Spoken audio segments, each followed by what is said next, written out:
जय श्री कृष्णा दोस्तों, आप सभी का हमारे चैनल पर स्वागत है। जैसे कि आपको पता है कि हम आपके लिए धार्मिक कथा कहानियों के वीडियो लेकर आते हैं। आशा करते हैं कि आपको पसंद आते होंगे। उसी में आज हम माघ महीने का महत्तम अध्याय 25 लेकर आए हैं। पिशाच कहने लगा कि हे मुनि, केरल देश का ब्राह्मण किस प्रकार मुक्त हुआ, यह कथा कृपा करके विस्तार पूर्वक कहिए। देवदूती कहने लगा, केरल देश में वासु नाम वाला एक वेद पारंगत ब्राह्मण था।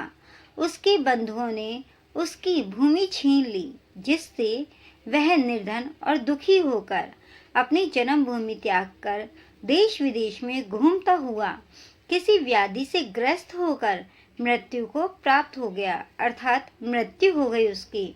उसका कोई बांधव न होने के कारण उसकी आर्त वैदिक क्रिया नहीं हुई, यानी उसका कोई भाई बंधु नहीं होने के कारण उसकी जो क्रिया होती है वो नहीं हुई, और न ही उसकी दाह क्रिया हुई। इस प्रकार क्रिया के लोप होने से निर्जन वन में प्रेत होकर चिरकाल तक फिरता रहा। शीत, ताप, भूख प्यास के दुख से हाहाकार करता हुआ वह नंगे शरीर रोता फिरता था, परंतु उसको कहीं सद्गति नहीं दिखाई देती थी। सर्वथा दान न करने से वह अपने कर्म फल को भोगता था।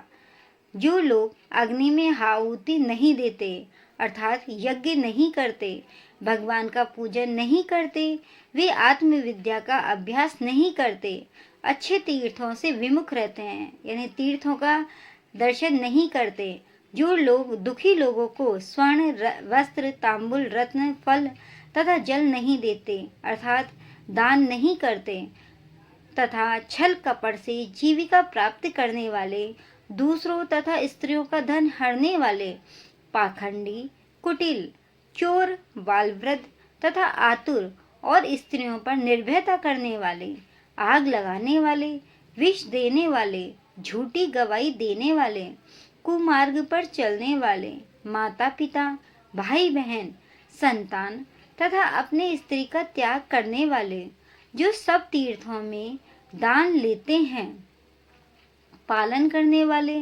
स्वामी को त्यागने वाले, गौर तथा भूमि के चोर, वेदों की निंदा करने वाले, व्यथा द्रोह करने वाले, प्राणियों की हिंसा करने वाले, देवता गुरु की निंदा करने वाले, यह सभी बारंबार प्रेत, पिशाच, राक्षस तथा बुरी योनियों में जन्म लेते हैं।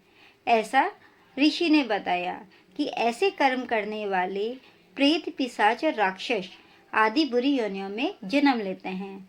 आगे की कथा सुनने से पहले दोस्तों, हमारे चैनल को सब्सक्राइब, लाइक एंड शेयर जरूर कर दें, जिससे कि हमें प्रेरणा मिलती है और अभी अच्छे वीडियो हम आपके लिए लेकर आते हैं। आगे का अध्याय है, अतएव बुरे कर्मों से बचकर धर्म के कार्य तथा यज्ञ, दान और तप आदि करने चाहिए, क्योंकि कर्म फल अश्वमेघ मिलता है। इस प्रकार प्रेत की गति देखकर पाप कर्म कदापि नहीं करने चाहिए।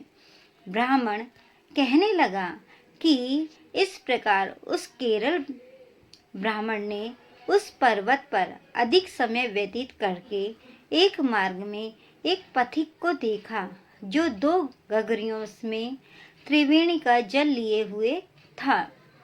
आनंद पूर्वक भगवान के चरित्र का गान कर रहा था।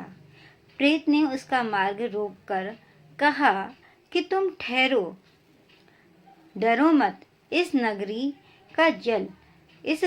का जल मुझको पिलाओ, नहीं तो मैं तुम्हारे प्राण ले लूंगा, ऐसा उसने कहा। देवदूती कहने लगा कि हे दुखी, दुर्बल, नंगे, मुरझाए हुए तुम कौन हो? पैरों में पृथ्वी को स्पर्श न करके चलते हो। लोमस जी बोले। प्रेत यह वचन सुनकर कहने लगा कि मेरे ऐसा होने का कारण सुनो। मैंने कभी ब्राह्मणों को दान नहीं दिया, अत्यंत लोभी था, क्रियाहीन था, दूसरे के अन्न से पलने वाला था। मैंने कभी किसी को भिक्षा नहीं दी, न दूसरे के दुख से दुखी हुआ। प्यासे प्राणियों को मैंने कभी जल नहीं पिलाया। मैंने कभी छाता जूता दान नहीं किया, न किसी को जल का पात्र, पान या और सी किसी को दी। न मैंने अपने घर में कभी किसी अतिथि को ठहरा कर उसका सत्कार किया। अंधे, वृद्ध, अनाथ और दीनों को मैंने कभी अन्न से संतुष्ट नहीं किया, अर्थात उनको भोजन नहीं कराया, और न ही किसी रोगी को मुक्त किया, न कभी ब्राह्मणों को दान दिया, न कभी अग्नि में हवन किया। मैंने ऐसे कार्य कभी नहीं किए।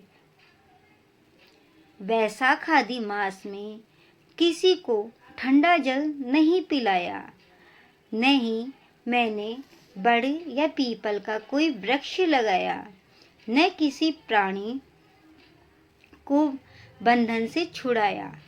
कभी कोई व्रत करके शरीर को नहीं सुखाया, अर्थात मैंने कभी व्रत भी नहीं किया, ना मैंने ये कार्य किए। इस कारण मेरा पूर्व जन्म सब बुरे कार्यों में ही व्यतीत हुआ। मेरे पूर्व जन्म के कर्मों से ही मेरी यह गति हुई है। इस वन में व्याघ्र, भेड़ियों से बचा हुआ मांस और जंतुओं के खाने से गिरे हुए फल, वृक्षों पर लगे हुए सुंदर फल तथा झरने का सुंदर जल सब ही मिलते हैं, परंतु देव इच्छा से मैं कुछ नहीं खा सकता। सर्प की तरह केवल पवन भक्षण करके जीवन व्यतीत करता हूँ।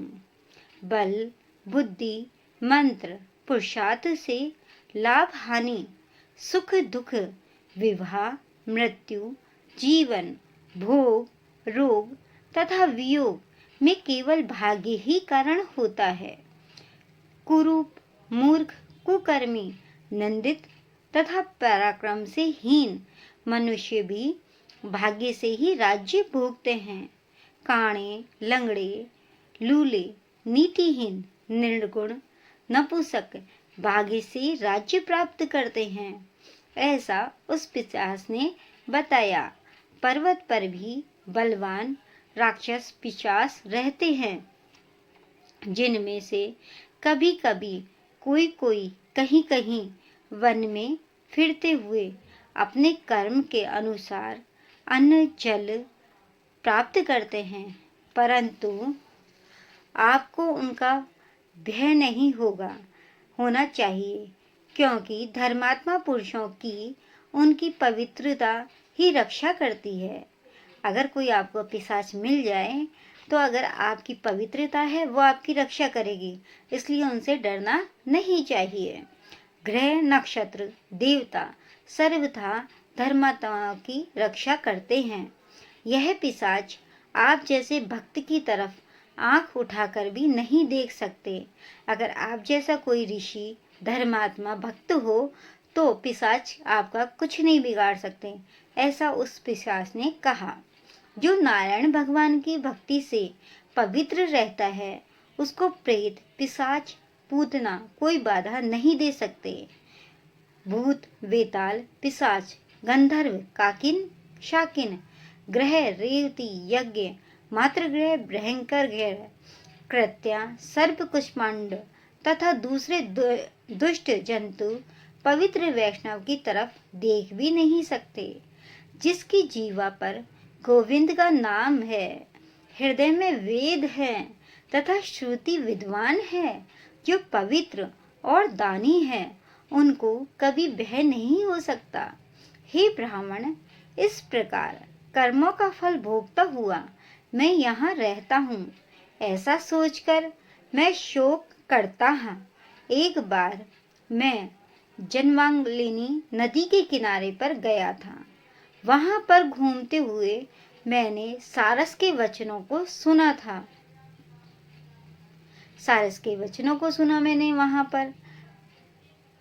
दोस्तों, यह था अध्याय 25। आगे पिशाच की कथा हम आगे के अध्याय में सुनेंगे।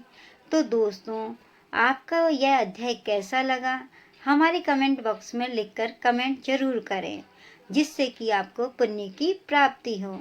आप अगर माघ महीने में कुछ ना कर पाएं तो महात्म सुनकर पुण्य की प्राप्ति अवश्य करें।